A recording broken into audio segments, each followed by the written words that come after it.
Hello everyone, most welcome to my YouTube channel. My name is Diksha. आज की इस video में एक न्यू टॉपिक कवर करेंगे जो कि है हमारा MA political science second year. Subject code है MGP-E11 मानव सुरक्षा ह्यूमन सिक्योरिटी। इसका एक टॉपिक कवर करेंगे जो कि है हमारा मानव सुरक्षा में संयुक्त राष्ट्र यूनाइटेड नेशन की भूमिका का मूल्यांकन कीजिए।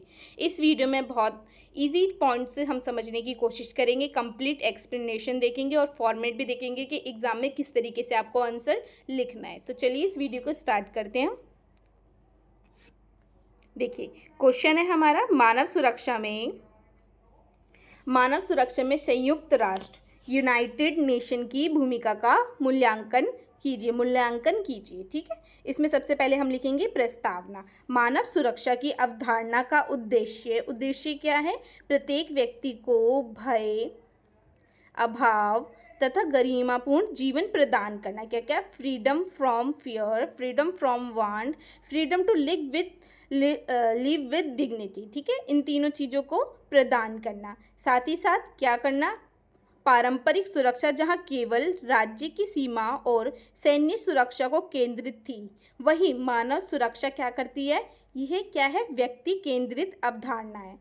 इस दिशा में संयुक्त राष्ट्र यूनाइटेड नेशन यूएन ने मानव अधिकारों की रक्षा, शांति स्थापना, विकास, स्वास्थ्य, खाद्य सुरक्षा तथा मानवीय सहायता के माध्यम से महत्वपूर्ण भूमिका निभाई है। किस किस माध्यम से उन्होंने भूमिका निभाई है? मानव अधिकारों की रक्षा के लिए, ठीक है, शांति स्थापना के लिए, विकास के लिए, ठीक है, स्वास्थ्य, खाद्य सुरक्षा, मानवीय सहायता के माध्यम से महत्वपूर्ण भूमिका निभाई है। अब देखेंगे हम संयुक्त राष्ट्र यूएन की परिचय देखेंगे थोड़ा सा। संयुक्त राष्ट्र की स्थापना कब हुई थी? 24 अक्टूबर 1945 को विश्व में शांति, सुरक्षा, सहयोग तथा विकास को बढ़ावा देने के लिए उद्देश्य से की गई थी। वर्तमान में यह विश्व का सबसे बड़ा अंतर्राष्ट्रीय संगठन है और मानव विकास को मजबूत करने के लिए इसकी केंद्रीय भूमिका रहती है। ठीक है, इसकी स्थापना क्यों की गई थी? ताकि विश्व में शांति, सुरक्षा, सहयोग और विकास को बढ़ावा दिया जा सके। और ये वर्तमान समय में अंतर्राष्ट्रीय संगठन एक बहुत बड़ा संघ है। ठीक है, इस तरीके से पढ़ेंगे। अब इसके बाद देखेंगे मानव सुरक्षा में संयुक्त राष्ट्र की भूमिका का वर्णन करेंगे हम। ठीक है, स्क्रीनशॉट लेना तो आप स्क्रीनशॉट ले सकते हैं। अब देखेंगे फर्स्ट पॉइंट, एक एक करके सभी पॉइंट्स को डिस्कशन करेंगे हम। एक सेकेंड, ठीक है, इसमें देखेंगे फर्स्ट पॉइंट, विश्व शांति एवं शांति स्थापना करना। ठीक है, पीस मेकिंग। ठीक है, संयुक्त राष्ट्र संघ क्षेत्रों में शांति स्थापना करने के लिए शांति सैनिक भेजता है, जिससे हिंसा कम होती है तथा नागरिकों की सुरक्षा सुनिश्चित की जाती है। ये क्या भेजता है? शांति सैनिक, जो कि क्या करते हैं? पीस, उस क्षेत्र में जाके जहाँ पे भी युद्ध हो रहा होता है वहाँ पे जाके पीस की स्थापना करते हैं। सेकंड पॉइंट देखेंगे मानव अधिकारों की रक्षा। ठीक है, सेकंड पॉइंट में ये देखेंगे। सेकंड पॉइंट है मानव अधिकारों की रक्षा करना। संयुक्त राष्ट्र ने मानव अधिकारों को सार्वभौमिक घोषणा की है, यूनिवर्सल बताया है कि इसमें क्या है कि इसके माध्यम से जीवन, स्वतंत्रता, समानता और गरिमा जैसे मूल अधिकारों को वैश्विक मान्यता दी है। ठीक है, थर्ड पॉइंट देखेंगे गरीबी उन्मूलन विकास। इसमें UNDP United Nation Development Programme के बारे में देखेंगे, जो कि क्या करता है? शिक्षा, स्वास्थ्य, रोजगार, महिला सशक्तिकरण तथा सतत विकास को माध्यम से गरीबी को कम करने और मानव विकास को बढ़ाने में सहायता देता है। फोर्थ पॉइंट है हमारा स्वास्थ्य सुरक्षा। उसमें हम लिखेंगे, देखिए हर एक पॉइंट में आपको कोई ना कोई संगठन का नाम ज़रूर ऐड करना है, जितना हो सके उतना लिखना है आपको। ठीक है, WHO वर्ल्ड हेल्थ ऑर्गेनाइजेशन, जो कि क्या करता है? हमारा महामारी नियंत्रण, टीकाकरण, मातृ एंड शिशु स्वास्थ्य तथा सार्वजनिक स्वास्थ्य सेवाओं को मजबूत करने का कार्य करता है। ठीक है, सिक्स्थ पॉइंट देखेंगे, फिफ्थ रह गया ना। 5th पॉइंट देखेंगे खाद्य सुरक्षा। खाद्य सुरक्षा में हमारा आएगा कि जैसे FAO Food and Agriculture Organisation, ठीक है, और इसके साथ ही WFP वर्ल्ड फूड प्रोग्राम भूख कुपोषण और खाद्य संकट से निपटने के लिए विभिन्न देशों को सहायता प्रदान करता है। ये 2 ऑर्गेनाइजेशन के नाम लिखे हुए हैं, एक तो है फूड एंड एग्रीकल्चर ऑर्गेनाइजेशन और दूसरा क्या है प्रोग्राम, जो कि क्या करता है भूख और कुपोषण और खाद्य संकट से निपटने के लिए देश की मदद करता है।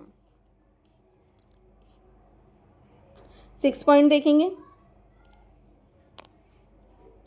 बच्चों की सुरक्षा। बच्चों की सुरक्षा के लिए ये क्या कार्य करता है वो भी देख लेंगे, ठीक है। यूनिसेफ बच्चों की स्वास्थ्य, ठीक है, याद रखना यूनिसेफ बच्चों के स्वास्थ्य, शिक्षा, पोषण तथा बाल अधिकारों के लिए रक्षा के लिए विश्व भर में कार्य करता है। 7 देखेंगे शरणार्थियों की सुरक्षा। शरणार्थियों के लिए क्या क्या कार्य करता है। United nation high commissioner for refugees, ठीक है, शरणार्थी जो होते हैं उनके लिए, रिफ्यूजीज के लिए एक संघ बनाया गया है जिसमें क्या होता है युद्ध, हिंसा या प्राकृतिक आपदाओं से प्रभावित शरणार्थियों को सुरक्षा, आश्रय और आवश्यक सहायता उपलब्ध की जाती है। 7th पॉइंट यही था। इसमें शरणार्थियों के बारे में बताया गया है कि मानव अधिकार है, जैसे उनका किस तरीके से एक युद्ध के बाद जैसे शरणार्थी बिछड़ जाते हैं, अपने देश से दूर हो जाते हैं, उनको बहुत सी अनेकों समस्याओं का सामना करना पड़ता है, तो ये उस संगठन के माध्यम से उनको सहायता प्रदान करने का कार्य करते हैं। 7 पॉइंट है महिलाओं का सशक्तिकरण। महिलाओं का सशक्तिकरण UN वुमेन लैंगिक समानता, महिलाओं के अधिकारों, शिक्षा, सुरक्षा तथा आर्थिक भागीदारी को बढ़ावा देता है। 9th पॉइंट देखेंगे पर्यावरण संरक्षण। UNEP United Nation Environment Programme. UNEP जलवायु परिवर्तन, प्रदूषण, जैव विविधता संरक्षण तथा पर्यावरण संरक्षण के लिए कार्य करता है। इस प्रकार से आप पर्यावरण का भी पॉइंट जरूर ऐड करना। और लास्ट में देखेंगे हम सतत विकास। सतत विकास से रिलेटेड देखेंगे सतत विकास लक्ष्य SDGs, ठीक है। संयुक्त राष्ट्र ने 2015 में 17 सस्टेनेबल डेवलपमेंट गोल्स को बनाया था, जिसका उद्देश्य था वर्ष 2030 तक गरीबी समाप्त करना और गुणवत्ता शिक्षा, बेहतर स्वास्थ्य, लैंगिक समानता, स्वच्छ जलवायु संरक्षण और शांतिपूर्ण समाज का निर्माण करना। क्या बनाया गया था SDGs,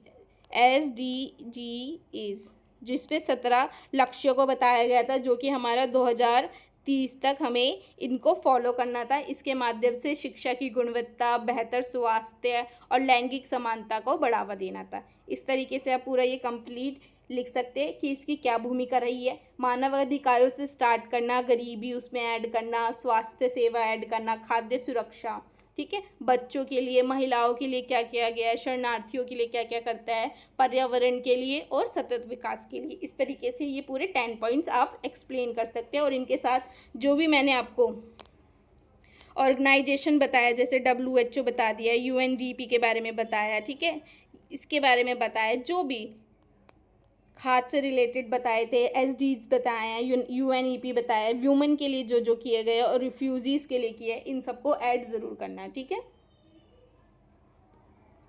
अब इसके बाद देखेंगे मानव सुरक्षा के क्षेत्र में संयुक्त राष्ट्र की प्रमुख उपलब्धियां क्या क्या रही है।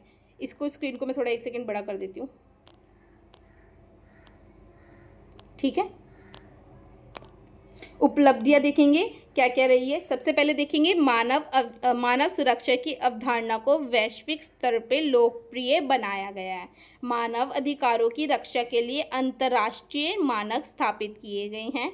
अनेक देशों में शांति स्थापना अभियानों को सफल बनाया गया है। महामारी, प्राकृतिक आपदाएं एवं मानवीय संकटों में सहायता प्रदान की गई है। साथ ही साथ शिक्षा, स्वास्थ्य, पोषण, महिला सशक्तिकरण को बढ़ावा दिया गया है। और साथ ही साथ SDGs जो मैंने आपको बताया था 7 गोल से सस्टेनेबल डेवलपमेंट के 2030 तक हमको कंप्लीट करने हैं। उसमें समावेशी और सतत विकास को प्रोत्साहन देना। समावेशी मीन्स कि मतलब सब लोगों को उसमें इंक्लूड करना, और सतत विकास वही भविष्य के लिए भी इस तरीके से संसाधनों का उपयोग करना। तो ये सब हमारी उपलब्धियां हैं, तो इसको ज़रूर क्वेश्चन में अपने ऐड करना।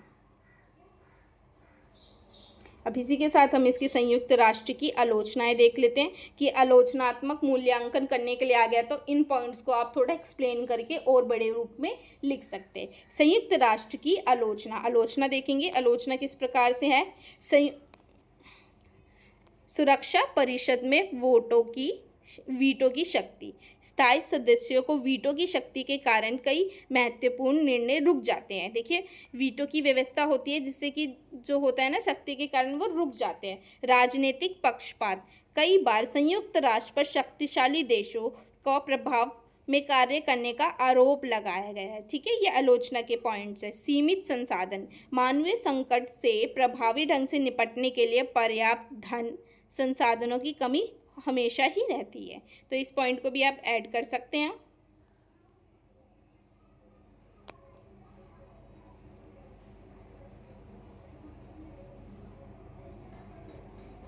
ठीक है, फिर देखेंगे निर्णय का कमजोर क्रियान्वयन। निर्णयों का कमजोर क्रियान्वयन। कई प्रस्ताव पारित होने के बाद भी उनकी प्रभावी नहीं देख पाते। कई बार क्या होता है कि प्रस्ताव तो पारित हो जाते हैं, परंतु जो वास्तविक कार्य होने चाहिए वे वास्तविक रूप से नहीं हो पाते। आतंकवाद एवं गृह युद्ध की संभावनाएं, जैसे गृह युद्ध, आंतरिक संबंधों में रोकना, या संयुक्त राष्ट्र पूरी तरह सफल नहीं हो पाता है। और सदस्य देशों पे निर्भरता। संयुक्त राष्ट्र यूएन की सफलता काफ़ी हद तक सदस्य देशों के सहयोग और राजनीतिक इच्छा शक्ति पर भी निर्भर करती है। तो इस पॉइंट्स को भी आप आलोचना में ऐड कर सकते हैं। ठीक है, अब नेक्स्ट देखेंगे हम इसके कि कुछ सुझाव देखेंगे। ठीक है, सुझाव क्या क्या सुझाव हो सकते हैं। यूनाइटेड नेशन के क्या सुझाव हो सकते हैं? मानव सुरक्षा में। ठीक है, सबसे पहले हैं, एक सेकेंड, सबसे पहले है सुरक्षा परिषद में व्यापक सुधार किए जाए। ठीक है, वीटो शक्ति के दुरुपयोग को सीमित किया जाए। विकासशील देशों को अधिक प्रतिनिधित्व दिया जाए। देखिए, विकसित देश और विकासशील देश का आप तो कंसेप्ट समझते ही होंगे। विकसित और विकासशील, तो इनका मानना है कि विकासशील देशों को और अधिक भूमिका दी जाए। ठीक है, मानव सुरक्षा कार्यक्रम के लिए पर्याप्त वित्तीय संसाधन उपलब्ध किए जाए। अंतर्राष्ट्रीय सहयोग और जवाबदेही को और मजबूत बनाया जाए। इन सभी पॉइंट को आप सुझाव के रूप में अपने आंसर में ज़रूर ऐड करना। और लास्ट में हम देखेंगे इसका निष्कर्ष।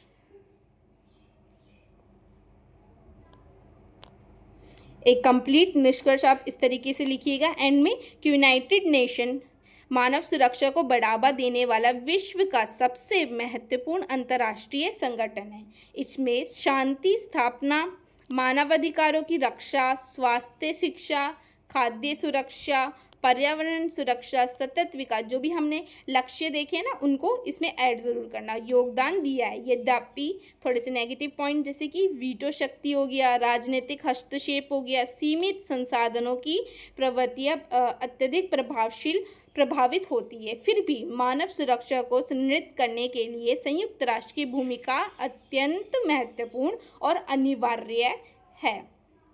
वैश्विक शांति, न्याय, मानव कल्याण की स्थापना के लिए संयुक्त राष्ट्र की ओर अधिक प्रभावी और लोकतांत्रिक बनाना समय की आवश्यकता है। समय की आवश्यकता क्या है? इसे अधिक प्रभावी बनाया जाए और साथ ही साथ अधिक लोकतांत्रिक बनाया जाए। इस तरीके से आपने पूरा कंप्लीट पढ़ा है कंक्लूजन तक। देखिए, एक बार छोटा सा रिकॉल कर लेते हैं हम।